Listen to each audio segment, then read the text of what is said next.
Assalamualaikum warahmatullahi wabarakatuh. Kisah kali ini akan membahas tentang kisah Nabi Ismail alaihissalam. Tapi sebelum lanjut, jangan lupa untuk terus dukung channel ini dengan cara like, subscribe, dan juga komen. Nabi Ismail alaihissalam adalah anak sematawayang dari Nabi Ibrahim alaihissalam dan Siti Hajar. Siti Hajar merupakan istri kedua Nabi Ibrahim, karena pada pernikahan pertama dengan Siti Sarah, Nabi Ibrahim belum dikaruniai anak. Maka dari itu, dengan besar hati Siti Sarah memberikan izin untuk Nabi Ibrahim menikah lagi, mengingat keduanya sudah memasuki usia lanjut. Dari pernikahannya dengan Siti Hajar, Nabi Ibrahim pun memiliki anak yang lahir sekitar tahun 1991 sebelum Masehi. Nabi Ismail berusia 137 tahun. Diangkat menjadi nabi pada tahun 1850 sebelum Masehi atau pada usia 61 tahun. Nabi Ismail diutus pada kaum Ad. Jumlah keturunannya ada 12 anak laki-laki dan 1 anak perempuan. Ketika Nabi Ibrahim diizinkan secara resmi oleh Siti Sarah untuk menikah lagi, salah satu utusan Allah tersebut memutuskan untuk menikah dengan Siti Hajar. Tidak lama kemudian Nabi Ibrahim dikaruniai seorang anak laki-laki bernama Ismail. Nama tersebut diberikan karena mengandung arti yang sangat mendalam. Menurut bahasa Ibrani, Isma berarti mendengar dan El berarti Allah.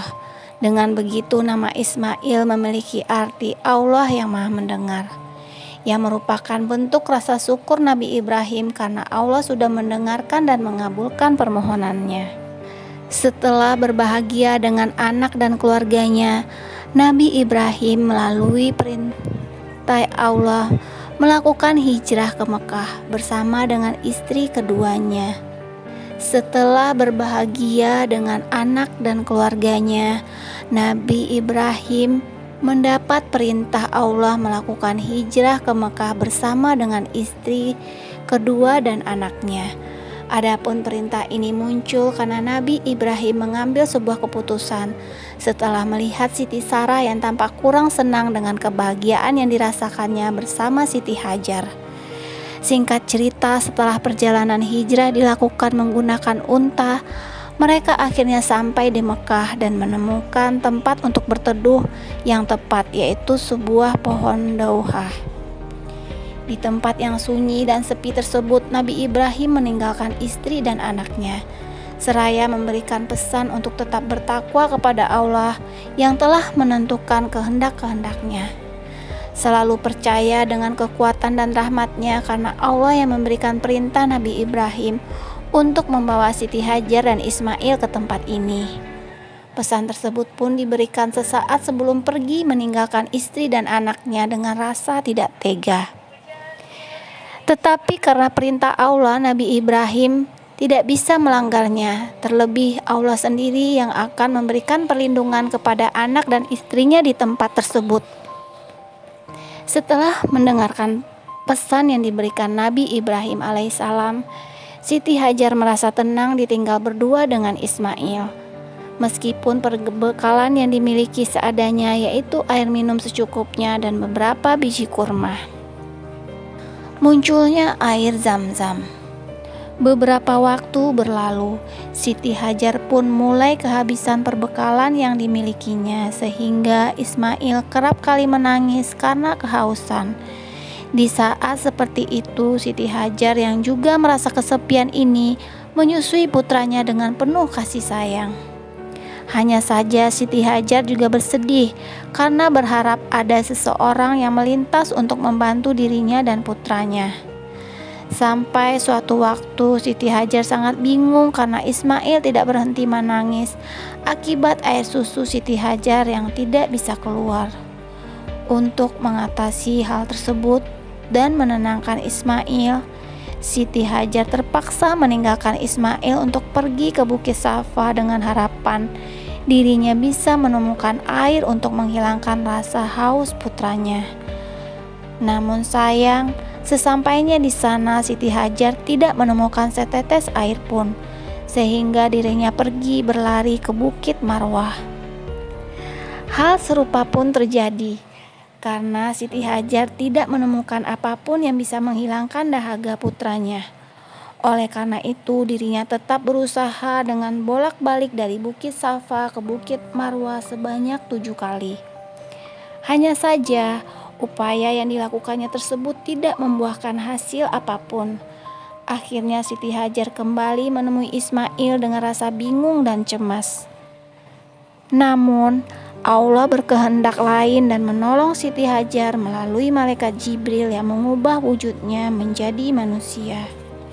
Saat itu malaikat Jibril menghentakkan kakinya sambil mengucapkan Zam-zam, zam-zam, dan keluarlah air yang cukup banyak, kemudian menyebar dan membentuk seperti telaga kecil. Air yang keluar tersebut tentunya menjadi berkah sehingga pada saat malaikat Jibril pergi, Siti Hajar langsung meminumnya untuk menghilangkan rasa dahaganya. Setelah dirinya kenyang, Siti Hajar langsung menyusui putranya dan tanpa henti berterima kasih kepada Allah Subhanahu wa Ta'ala atas semua nikmat yang diberikan. Kisah Nabi Ismail alaihissalam tentang lahirnya ibadah kurban. Saat sudah beranjak besar, Ismail bertemu kembali dengan ayahnya Nabi Ibrahim alaihissalam. Di saat-saat tersebut, Nabi Ibrahim sempat bermimpi Allah memerintahkan dirinya untuk menyembelih putranya yaitu Ismail sebagai kurban kepada Allah. Mimpi tersebut didapat ketika Nabi Ibrahim sedang beristirahat dari perjalanan panjangnya bertemu Nabi Ismail alaihissalam.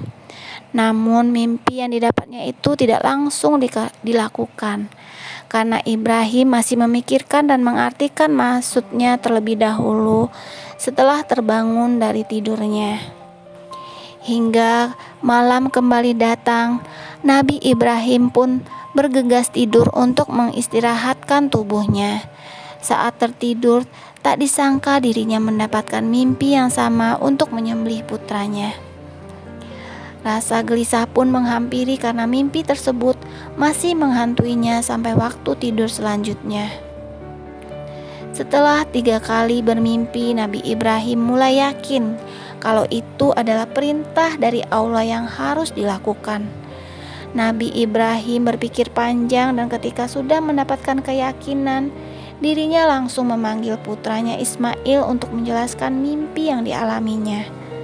Selain itu, Nabi Ibrahim juga meminta anaknya untuk selalu sabar dan tabah menerima perintah Allah. Mendengar perkataan tersebut, Ismail pun sangat ikhlas dan tabah. Sampai akhirnya mereka pun pergi menuju tempat di mana Ismail akan disembelih. Namun, karena Nabi Ibrahim merasa tidak sanggup untuk menyembelih anaknya, maka dirinya menutup wajah Ismail agar tidak melihatnya. Tetapi keajaiban terjadi. Pada saat Ibrahim hendak melaksanakan perintah Allah, malaikat Jibril datang untuk mencegah proses tersebut agar tidak terjadi. Berdasarkan perintah Allah, malaikat Jibril mengganti Ismail dengan seekor hewan kurban dan memerintahkan Nabi Ibrahim untuk menjadikannya hari ini sebagai hari raya bagi dirinya dan Ismail. Di samping itu, Allah juga memerintahkan Nabi Ibrahim untuk menyedekahkan sebagian dari kambing tersebut kepada fakir miskin. Peradaban di Mekah berkembang dengan adanya para kabilah-kabilah yang melakukan perjalanan dan kehabisan air minum. Seperti kabilah Jurhum, kabilah ini merupakan orang-orang yang baik. Kabilah Jurhum ini melakukan perjalanan dan menemukan ada burung yang terbang menuju suatu lokasi. Biasanya tempat yang dituju suatu burung adalah merupakan sumber air. Kabilah Jurhum ini menemukan sumber air yang telah diperoleh oleh Siti Hajar dan Ismail. Siti Hajar dan Ismail mempersilahkan kabilah Jurhum untuk mengambil air dan menukarkan dengan bekal makanan yang mereka miliki. Lama-kelamaan suku Jurhum memilih pindah di kota Mekah. Akhirnya peradaban di kota Mekah berkembang. Kehidupan keluarga Nabi Ismail. Setelah Ismail dewasa, Siti Hajar meninggal. Dan tak lama Ismail tertarik dengan wanita Jurhum dan menikahi wanita tersebut. Ibrahim berkunjung menemui keluarga Ismail.